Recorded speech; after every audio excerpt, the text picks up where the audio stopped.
Welcome to YouTube channel chem to fame. और आज के वीडियो में हम लोग देखेंगे important examples of aromatic compound.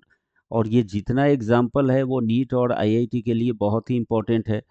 सबसे बड़ा प्रॉब्लम होता है कि ये थोड़ा सा जो स्ट्रक्चर है वो कॉम्प्लिकेटेड है, तो ये पहचानने में प्रॉब्लम आता है कि गिवन कंपाउंड इज एरोमेटिक और नॉट।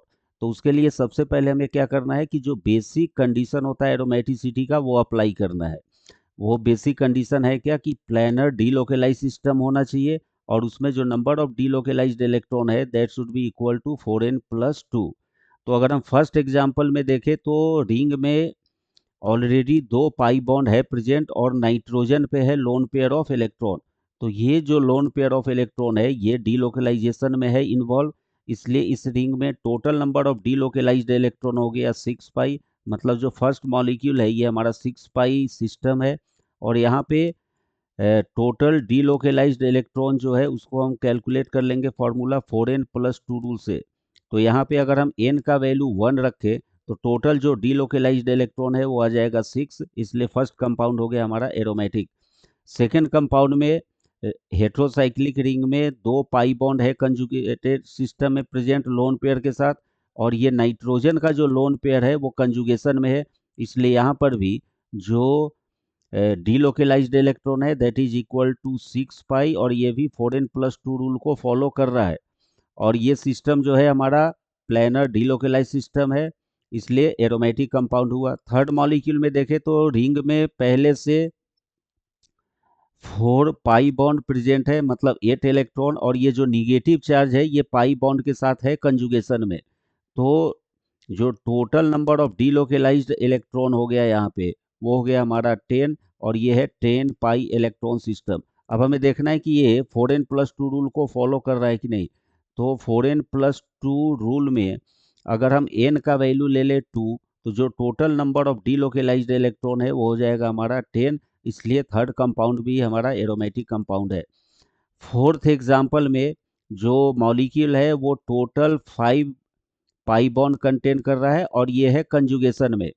तो थ्रू आउट डीलोकेलाइजेशन होगा, ये भी प्लानर डीलोकेलाइज सिस्टम है, और यहाँ पे जो टोटल डीलोकेलाइज्ड इलेक्ट्रॉन है दैट इज इक्वल टू 10, इसलिए ये भी हमारा 10 पाई इलेक्ट्रॉन सिस्टम है, और ये 4n+2 पाई रूल को फॉलो कर रहा है, इसलिए फोर्थ कंपाउंड भी हो गया हमारा एरोमेटिक। फिफ्थ कंपाउंड में अगर हम देखें तो बोरोन अपने चारों तरफ 3 सिग्मा बॉन्ड का फॉर्मेशन कर रहा है। इसके पास 6 इलेक्ट्रॉन है लेस देन ऑक्टेट, तो इसके पास एक वैकेंट पी ऑर्बिटल होगा, और ये जो वैकेंट पी ऑर्बिटल है ये पाई बॉन्ड के साथ है कंजुगेशन में, इसलिए ये प्लानर डीलोकेलाइज सिस्टम में थ्रू आउट कंजुगेशन होगा, थ्रू आउट डीलोकेलाइजेशन होगा, और जो टोटल डीलोकेलाइज्ड इलेक्ट्रॉन है वो है 6, इसलिए ये भी हो गया हमारा 6 पाई इलेक्ट्रॉन सिस्टम, और ये 4n+2 पाई रूल को भी फॉलो कर रहा है, इसलिए फिफ्थ एग्जाम्पल भी हो गया हमारा एरोमेटिक कंपाउंड का। सिक्स एग्जाम्पल में देखें तो हेट्रोसाइक्लिक रिंग में दो पाई बॉन्ड है प्रेजेंट कंजुगेशन में, और ये नाइट्रोजन का जो निगेटिव चार्ज है ये भी आ जाएगा कंजुगेशन में। तो जो टोटल डीलोकेलाइज्ड इलेक्ट्रॉन है दैट इज इक्वल टू 6, ये है हमारा 6 पाई इलेक्ट्रॉन सिस्टम, और ये भी 4n+2 रूल को फॉलो कर रहा है, इसलिए ये भी हो गया हमारा एरोमेटिक कंपाउंड। सेवेंथ एग्जाम्पल में देखें तो हेट्रोसाइक्लिक रिंग में दो पाई बॉन्ड है प्रेजेंट, और नाइट्रोजन पे एक लोन पेयर है और सल्फर पे दो लोन पेयर। नाइट्रोजन यहाँ पे डबल बॉन्ड के साथ प्रेजेंट है, इसलिए नाइट्रोजन का जो लोन पेयर है वो डीलोकेलाइजेशन में पार्टिसिपेट नहीं करेगा, तो सल्फर का एक लोन पेयर डीलोकेलाइजेशन में पार्टिसिपेट करेगा, और जो टोटल डीलोकेलाइज्ड इलेक्ट्रॉन है वो हो जाएगा हमारा 6, ये भी हो गया 6 पाई इलेक्ट्रॉन सिस्टम, और ये 4n+2 रूल को फॉलो कर रहा है, इसलिए ये हो गया हमारा एरोमेटिक कंपाउंड। एट्थ एग्जाम्पल में अगर हम देखें तो हेट्रोसाइक्लिक रिंग में पहले से दो पाई बॉन्ड प्रेजेंट है कंजुगेशन में, ऑक्सीजन पे दो लोन पेयर और नाइट्रोजन पे एक लोन पेयर, लेकिन ये नाइट्रोजन पाई बॉन्ड के साथ प्रेजेंट है, इसलिए ये नाइट्रोजन का जो लोन पेयर है वो डीलोकेलाइजेशन में इन्वॉल्व नहीं होगा, इसलिए ऑक्सीजन का एक लोन पेयर इन्वॉल्व होगा डीलोकेलाइजेशन में, और जो total number of delocalised electron है वो भी हो जाएगा हमारा 6, और ये है हमारा 6 पाई इलेक्ट्रॉन सिस्टम जो 4n+2 रूल को फॉलो कर रहा है।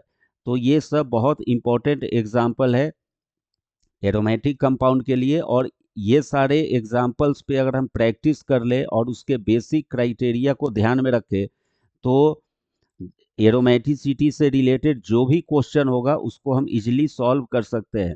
तो आप हमें कोई डाउट हो तो कमेंट बॉक्स में पोस्ट कीजिए, और नेक्स्ट वीडियो जो होगा वो एग्जाम्पल्स पे ही हम डालेंगे, जिसमें एरोमेटिक कंपाउंड का एग्जाम्पल होगा, एंटी एरोमेटिक कंपाउंड का एग्जाम्पल होगा और नॉन एरोमेटिक कंपाउंड का एग्जाम्पल होगा। मतलब हम लोग बहुत वास्ट नंबर ऑफ एग्जाम्पल के साथ डिस्कस करेंगे, जो हमारे एग्जामिनेशन के लिए बहुत इम्पोर्टेंट होगा। और ये श्योर है कि हम जितने सारे क्वेश्चन आए एरोमेटिसिटी से रिलेटेड, वो सारे सारे क्वेश्चन 100% करेक्टली अटेम्प्ट हो जाएगा। तो नेक्स्ट वीडियो में हम फर्दर एग्जाम्पल के साथ आएंगे। Thank you.